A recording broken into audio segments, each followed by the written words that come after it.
আসসালামু আলাইকুম। আমি তো ভালোবাসি তোকে পর্ব 24, লেখনীতে সালমা চৌধুরী, ভয়েসে আমি মাম্পি চৌধুরী। মেঘ চলে যাওয়ার পর আবির পাশ থেকে ফোন নিয়ে মেঘকে হাইড করে ফেসবুকে পোস্ট দিয়েছে। ভালোবাসি তোকে সেই পুরনো অনুভবে, এই মনের জগতে রাজকুমারী শুধু তুই। কেটে গেল আবিরের নির্ঘুম রাত, তবে এই রাত কষ্টের নয়, কাউকে মিস করার তীব্র অনুভূতি। সারা রাত ঘুমাতে দেয়নি আবিরকে। শুক্রবার 10টার পর আবির ঘুম থেকে উঠে ফ্রেশ হয়ে বেরিয়ে গেছে বাসা থেকে। ঘণ্টাখানেক পর মেঘ সোফায় বসে টিভি দেখছিল। আবির সাদা রঙের শর্ট হাতার টি শার্ট পরেছে, শক্তপোক্ত বাহুতে টি শার্টের হাতাটা টাইট হয়ে আছে। চুল দাড়ি ছোট করে কেটে সুন্দর একটা হেয়ার স্টাইলও করেছে। চোখে সানগ্লাস দিয়ে ড্যাসিং লুককে বাসায় ঢুকছে। মেঘের চোখ দরজার দিকে পড়তেই আবির ভাইকে দেখে বিস্ময়কর চোখে তাকিয়ে অকস্মাৎ বলে উঠল, হায় মেমার যাওয়া। আবির কাছাকাছি এসে সানগ্লাস খুলে মেঘের দিকে তাকিয়ে দুবার ভ্রু নাচালো। সঙ্গে সঙ্গে মেঘ ফিক করে হাসল। হাসির দরুন মেঘের গালে থাকা বিউটি স্পটটা স্পষ্ট প্রতীয়মান হচ্ছে। আবির দৃষ্টি সরিয়ে নিজের রুমে চলে গেছে। আবির ভাইকে দেখার পর আর টিভি দেখতেও ইচ্ছে হচ্ছে না মেঘের। তারপরও কিছুক্ষণ টিভির দিকে চেয়ে রইল। কিছুক্ষণ পর উঠে রুমের দিকে যেতে নিলে আবারও আবির ভাইকে দেখতে পেল। পেস্ট রঙের একটা পাঞ্জাবি, মাথায় টুপি দিয়ে নিজের রুম থেকে বের হচ্ছে নামাজে যাওয়ার জন্য। মেঘ ঠাঁই দাঁড়িয়ে তাকিয়ে রইল আবির ভাইয়ের পানে, দৃষ্টি যেন সরছেই না। আবির মেঘের কাছাকাছি এসে মেঘের চোখের দিকে তাকিয়ে থমথমে কণ্ঠে শুধালো, এখন ভালো লাগছে তো? মেঘ ওপর নিচ মাথা নেড়ে চিবুক নামিয়ে বিড়বিড় করে বলল, ফিদা। মেঘ বিড়বিড় করে বললেও আবির শব্দটা স্পষ্ট শুনেছে। আবির মুচকি হেসে সহসা স্বাভাবিক কণ্ঠে বলল, আমার রুমে টেবিলের উপর তোর জন্য গিফট রাখা আছে, দেখিস পছন্দ হয় কি না। আবির দীর্ঘ পায়ে সিঁড়ি দিয়ে নেমে বেরিয়ে যাচ্ছে। মেইন গেট পেরিয়ে অষ্টাদশী অপলক দৃষ্টিতে তাকিয়ে আছে রাজপুত্রের গমন পথে। অধরের কোণে মৃদু হাসিটা এখনও লেগেই আছে। কয়েক মুহূর্ত পর আবিরের রুম থেকে নিজের জন্য রাখা গিফটটা নিয়ে নিজের রুমে চলে আসছে। একটা ছোট বক্স, সাথে একটা বড় বক্স, ছোট একটা চিরকুটও আছে। সংকল্প, শক্তি, সাহস এবং আত্মবিশ্বাসের সাথে জীবনের প্রতিটা চ্যালেঞ্জের মুখোমুখি হতে হবে। অনেক অনেক শুভকামনা রইল তোর জন্য। অভিনন্দন ডিয়ার স্প্যারো। কয়েকবার চিরকুটটা পড়ে মেঘ শুধু স্প্যারো লেখাটার দিকে চেয়ে আছে। আবির ভাই যে স্পেশাল কোনো নামে মেঘকে সম্বোধন করেছেন তা দেখেই মেঘ খুশিতে আত্মহারা হয়ে গেছে। ছোট বক্সের র্যাপিং সরাতেই চোখে পড়ল লাল রঙের একটা সুন্দর বক্স। সচরাচর গোল্ডের জিনিসপত্রের ক্ষেত্রে এগুলো বেশি থাকে। বক্স খুলতেই চোখে পড়ল সুন্দর ডিজাইনের একটা গোল্ডের ব্রেসলেট। মেঘ আশ্চর্য নয়নে তাকিয়েছে ব্রেসলেটের দিকে। মেঘের সকল অপূর্ণ ইচ্ছে আবির ভাই যেন ধীরে ধীরে পূরণ করেই যাচ্ছে। আইফোন, ল্যাপটপ, নূপুর, বাইকে ঘোরা থেকে শুরু করে ছোট বড় কত কত ইচ্ছে পূরণ করতেই যেন মেঘের জীবনে আবির ভাইয়ের আগমন ঘটেছে। ব্রেসলেট হাতে নিয়ে ঘুরিয়ে ফিরিয়ে দেখছে। ফোন নিয়ে কয়েকটা ছবিও তুলেছে। তারপর বড় বক্সটা খুলতে দ্বিতীয়বারের মতো বড়সড় শখ খেল। 10 কালারে দুটো সেট করে মোট 20 ডজন কাঁচের রেশমি চুড়ি বাক্সে জলজল করছে, সাথে অনেকগুলো আংটি। মেঘ চুড়ির দিকে চেয়ে মনে মনে ভাবছে, যেই মানুষটা আমার সাথে ঠিকমতো কথাই বলেন না, উঠতে বসতে এত রাগ করেন, থাপ্পড় মারেন, উনি এসব কিছু আমার জন্য এনেছেন। যাকে এতদিন অনুভূতিহীনভাবে এসেছি, উনি আসলে এতটাও অনুভূতিহীন নয়। মেঘ সব কালারের চুড়ি পরে পরে ছবি তুলেছে। গতকাল তানভীর একটা ব্র্যান্ডের ঘড়ি নিয়ে এসেছিল, সেটা পরেও ছবি তুলেছে। সবগুলো হাতের ছবি একসাথে করে ফেসবুকে পোস্ট করেছে। পোস্ট করার সঙ্গে সঙ্গে বন্যাকে কল করেছে। বন্যাও গোল্ডেন জিপিএ 5 পেয়েছে। গতকাল দুজনেই ব্যস্ত থাকার কারণে কথা বলতে পারেনি। বন্যা ফোন রিসিভ করেই বলল, এত গিফট তোরে কে দিল রে? মেঘ সশব্দে হেসে বলল, আমার স্বপ্নের নায়ক।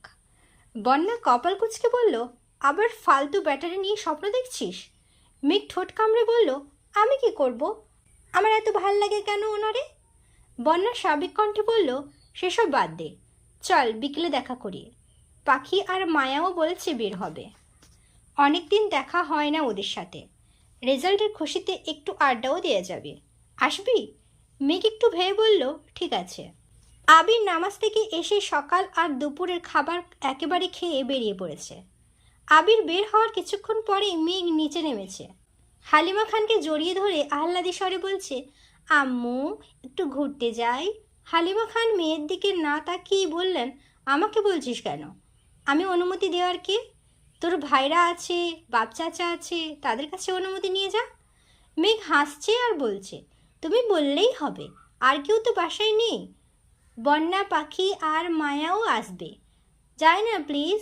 হালিমা খান চিন্তিত স্বরে বললেন, যাবি যা, কিন্তু বেশি দূর যাস নে, আর ড্রাইভারকে বল দিয়ে আসতে। মেঘ ঠান্ডা কণ্ঠে বলল, গাড়ি নিয়ে বান্ধবীদের সাথে ঘুরতে যেতে আমার ভালো লাগে না, আমি রিক্সা দিয়ে চলে যাব। হালিমা খান কপাল কুঁচকে বলে উঠলেন, তুইও তো তোর ভাইদের মতোই হইতেছিস, গাড়িতে চলাচল করতে তোদের এত কি সমস্যা বুঝি না। মেঘ সশব্দে হেসে নিজের রুমের দিকে ছুটে গেল। কিছুক্ষণের মধ্যেই রেডি হয়ে নিচে নামলো। মায়ের থেকে বিদায় নিয়ে রিক্সা করে চলে গেল গন্তব্যস্থলে।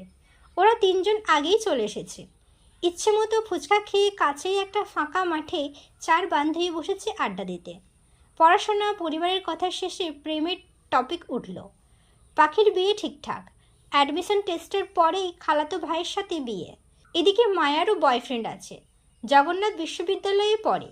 তাই মায়া মনে প্রাণে চেষ্টা করছে যারা জগন্নাথ বিশ্ববিদ্যালয়ে চান্স পেতে পারে। ধীরে ধীরে আবির ভাইয়ের কথা উঠল। মেঘ অবলীলায় আবির ভাইয়ের প্রতি নিজের অনুভূতি প্রকাশ করল। সব কিছু শুনে মায়া অকস্মাৎ বলে উঠল, আমার কাছে একটা প্ল্যান আছে। বাকি তিনজনই একসঙ্গে বলে উঠল, কি প্ল্যান? মায়া বলল, আমাদের মধ্যে কারো ফোন থেকে তোর আবির ভাইয়ের নাম্বারে কল দে, একটু ঢং করেও কথা বলবি, দেখবি ওনার মনে কি আছে। যদি উনি কাউকে পছন্দ করেন তাহলে সেটাও প্রকাশ পাবে, সাথে ওনার ক্যারেক্টার সম্বন্ধেও ধারণা হয়ে যাবে। মেঘ প্রথম দিকে রাজি না হলেও ওদের চাপে রাজি হলো। মায়ার নাম্বার থেকেই কল দিল আবির ভাইয়ের নাম্বারে। আবির ভাই চট্টগ্রাম থাকাকালীনই নাম্বারটা সেভ করেছিল।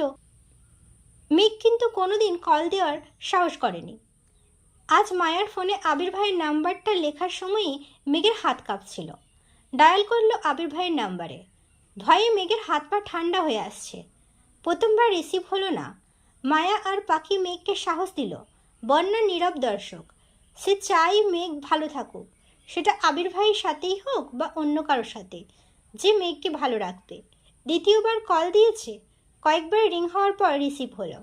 লাউডস্পিকার দিয়ে মেঘ রোম্যান্টিক মুডে ডাক দিল, জান। আবির কপাল কুঁচড়ে প্রশ্ন করল, কে? মেঘ ঢোক গিলে আহ্লাদি কণ্ঠে বলল, আমি তোমার বউ। আবির মুচকি হেসে উত্তর দিল, হ্যাঁ জান বলো। মেঘ দাঁতে দাঁত চেপে বৃহৎ চোখে চাইল বান্ধবীদের দিকে। রাকিব ডেকে উঠল, কি রে আবির, কার সাথে কথা বলিস? আবির উত্তেজিত কণ্ঠে বলল, আমার বউ কল দিছে, ডিস্টার্ব করিস না। মেঘ সহ বাকি তিনজনই হাঁ করে চেয়ে আছে। মায়া কল মিউট করে মেঘকে কানে কানে কি বলেছে আনমিউট করে মেঘ স্বাভাবিক কণ্ঠে বলল, আই মিস ইউ জান। আবির নিঃশব্দে হেসে উত্তর দিল, আই মিস ইউ টু জান। কোথায় আছো বলো, আমি এক্ষুনি আসছি। আবিরের মুখে এমন কথা শুনে মেঘ তাজ্জব বনে গেল। নিঃশ্বাস যেন গলায় আটকে যাচ্ছে। শরীর ঘামতে শুরু করেছে। নিজের কানকে বিশ্বাস করতে পারছে না। প্রেমিকা সুলভ মনে এক মুহূর্তেই আঁধার নেমেছে। চেনা নেই জানা নেই আননোন কোনো নম্বরের সাথে আবির ভাই এভাবে কথা বলবেন সেটা মেঘ ভাবতেই পারছে না। মেঘ এক হাতে মাথা চেপে ধরেছে। আবির পুনরায় প্রশ্ন করল, কি হলো? কথা বের হচ্ছে না গলা দিয়ে। মায়া আর পাখির ঠেলায় মেঘ ধীর কণ্ঠে শুধু বলল, কিছু না। আবির এবার স্বভাবসুলভ গম্ভীর কণ্ঠে প্রশ্ন করল, কোথায় বসে বাঁদরামি করা হচ্ছে শুনি? আবির ভাইয়ের প্রশ্নে মেঘ আবারও বেশি আশ্চর্যান্বিত হলো। কয়েক মুহূর্ত নীরব থেকে কাঁপা কাঁপা কণ্ঠে বলল, মানে? আবির কণ্ঠ দ্বিগুণ ভারী করে জবাব দিল, বাসা থেকে একা বের হয়েছিস? একবার জানানোর প্রয়োজন মনে করলি না? এত বড় হয়ে গেছিস? মেঘের চোখ কোটর থেকে বেরিয়ে আসার অবস্থা হলো।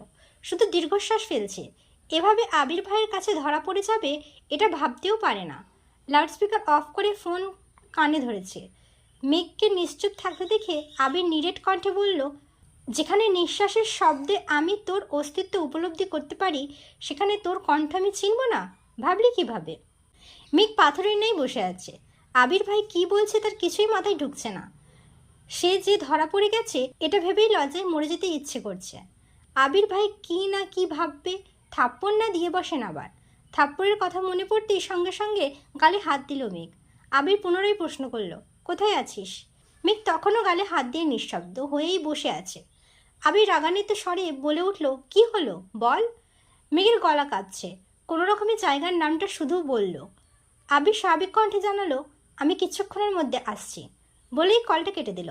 আবির ভাই কল কাটতেই অষ্টাদশী আকাশের পানে চেয়ে বড় করে দীর্ঘশ্বাস ছেড়ে বলল, আল্লাহ বাঁচাও আমাকে, আর জীবনে এমন কাণ্ড করব না, এবারের মতো বাঁচিয়ে নাও। বন্যা চিন্তিত স্বরে শুধালো, কি হয়েছে? বকা দিচ্ছে? পাখি আর মায়াও অবুঝের মতো চেয়ে আছে।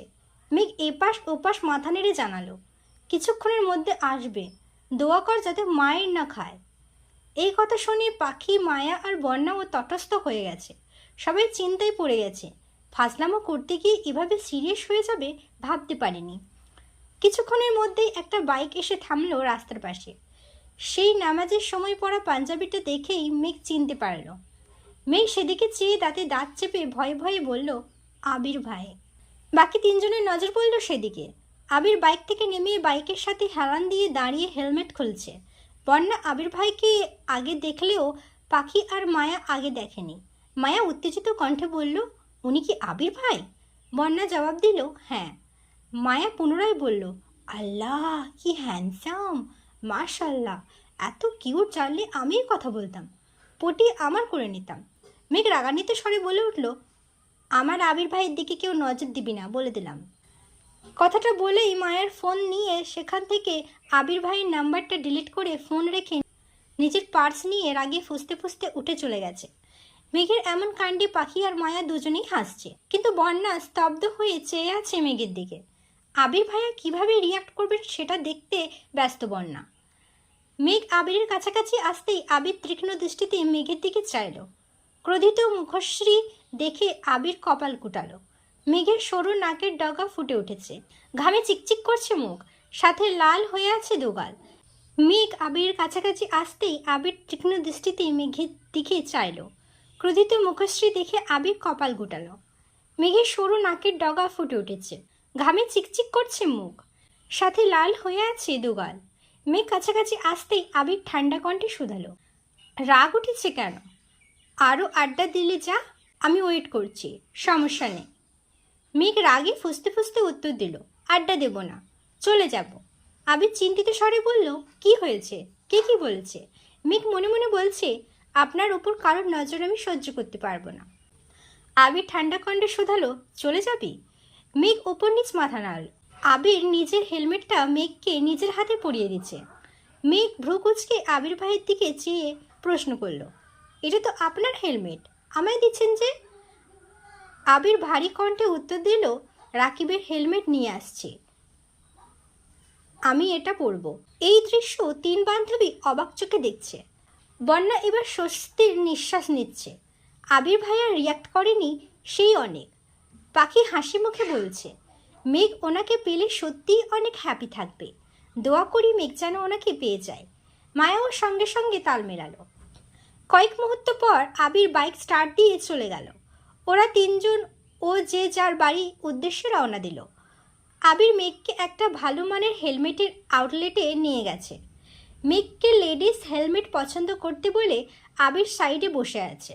মেঘ ঘুরে ঘুরে দেখছে। অনেক ঘুরে তিনটা হেলমেট নিয়ে হাজির হলো আবিরের সামনে। ছোট করে প্রশ্ন করলো, কোনটা নিব?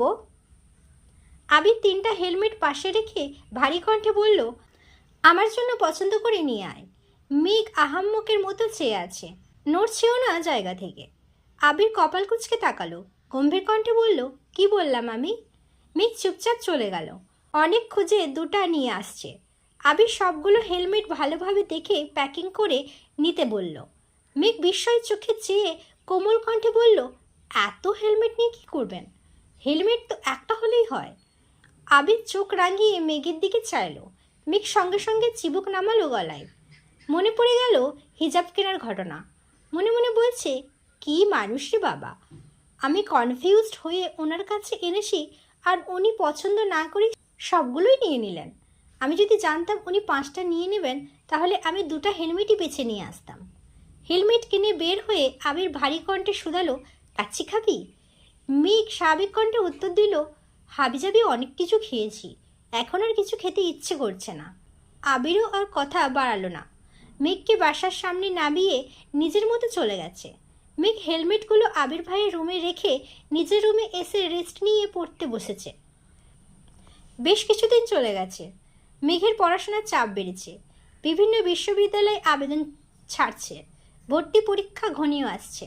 পড়াশোনার ব্যস্ততায় মাঝেও রোজ নিয়ম করে আবির ভাই অফিসে যাওয়ার সময় এবং রাতে ফেরার সময় ব্যালকনিতে দাঁড়িয়ে দেখে।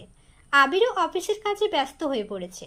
চারদিক সামলাতে যথারীতি হিমশিম খাচ্ছে। একদিন মেঘের কাচ্চি খেতে খুব ইচ্ছে করছে। তানভীর ভাই আর নির্বাচনের কাজে ব্যস্ত, তাই ফোন দিতে সাহস হচ্ছে না।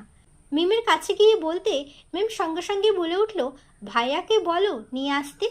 মেঘ ঢোক গিলে বলল, আমি বলতে পারবো না, তুই কল দিয়ে বল। মিম ভয়ে ভয়ে জানালো, আমি বলবো। মিম টেলিফোন থেকে আবিরকে কল দিল। আবির রিসিভ করতেই মিম বলল, আসসালামু আলাইকুম ভাইয়া। আবির স্বাভাবিক কণ্ঠে উত্তর দিল, ওয়ালাইকুম আসসালাম। কিছু বলবি? মিম অকস্মাৎ বলে উঠল, আপুর কাচ্চি খেতে ইচ্ছে করছে। মেঘ রাগে মিমের দিকে তাকিয়ে দাঁতে দাঁত চেপে কিরমির করে বলছে, তুই আমার কথা বললি কেন? আবির কণ্ঠ ভারী করে প্রশ্ন করল, মেঘ কোথায়? মিম মৃদু হেসে বলল, এখানেই আছে। আবির রাগান্বিত কণ্ঠে বলল, ওর কি ফোন নেই, নাকি ও কথা বলতে পারে না? তোকে দিয়ে বলতে হয় কেন? ধমক শুনিয়ে মেঘ সঙ্গে সঙ্গে চোখ বন্ধ করে 2 হাতে কান চেপে ধরল, যাতে আবির ভাইয়ের বাকি কথা শুনতে না পারে। আবির গম্ভীর কণ্ঠে পুনরায় বলে উঠল, ওর কাছে ফোন দে। মিম ভীতস্বরে বলল, আপু চোখ কান বন্ধ করে বসে আছে। আবির দীর্ঘশ্বাস ছেড়ে রাগ হজম করে বলল, ওর কান থেকে হাত সরিয়ে ফোনটা ওড়ে দে। মিম যথারীতি তাই করল। মেঘ ভয়ে ভয়ে ফোন কানের কাছে নিল। কিছু বলার আগে আবির ঠান্ডা কণ্ঠে জিজ্ঞেস করলো, কাচ্চি কি এখনই আনতে হবে নাকি ঘন্টাখানেক পর নিয়ে আসলে হবে? মেঘ বিস্ময় চোখে তাকালো মিমির দিকে। ভেবেছিল না জানি কত বকা খাবে, কিন্তু ঘটল পুরো উল্টো। মেঘ স্বাভাবিক কণ্ঠে উত্তর দিল, পরে আনলেও হবে। 2 ঘন্টার পর মেঘ রুমে বসে ইয়ারফোন দিয়ে গান শুনছিল। এর মধ্যে আবির বাসায় এসেছে। গানের সাউন্ডে বাইকের শব্দ শোনেনি মেঘ। আবির মেঘকে 2 প্যাকেট দিয়ে বাকি একটা কাচ্চির প্যাকেট নিয়ে মেঘের রুমে গেল। হঠাৎ আবির ভাইকে দেখে মেঘ ভূত দেখার মতো চমকে উঠে কান থেকে ইয়ারফোন খুলে ফেলল। আবির কাচ্চির প্যাকেট মেঘকে দিয়ে শান্ত কণ্ঠে বলল, তোর ফোনটা দে। এই ছিল আমি একটু ভালোবাসি তোকে পর্ব 24। পরবর্তী পর্ব নিয়ে খুব তাড়াতাড়ি আসবো। সুস্থ থাকবেন, ভালো থাকবেন, নিজের খেয়াল রাখবেন। আল্লাহ হাফিজ। আর হ্যাঁ, সাবস্ক্রাইব করতে ভুলবেন না।